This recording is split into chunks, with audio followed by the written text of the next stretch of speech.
দেখো বন্ধুরা, কে এসেছে। কি কিউট না ডলটা, সত্যিই খুব কিউট। আমার ছোটোবেলাও একটা এরকম ডল আছে, এখনও মার কাছে আছে। তার পেছনেই দেখো আমাদের আসল কিউটি পাই, আমাদের গুনু মাম্মা।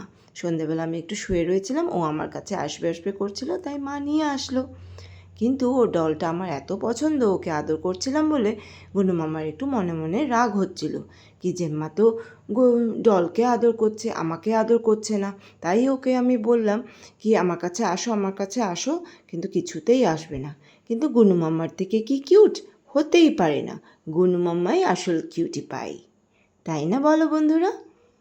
দেখো যেমন তেমন করে আমি নিলাম, কিন্তু ও আমার কাছে তো থাকবেই না, ওর এত রাগ হয়েছে। ও যখন তখন আমার বাড়িতে আসে আর আমার সাথে খুব ভালো থাকে ও, আর আমারও ওর সাথে খুব সময় কাটাতে ভালো লাগে।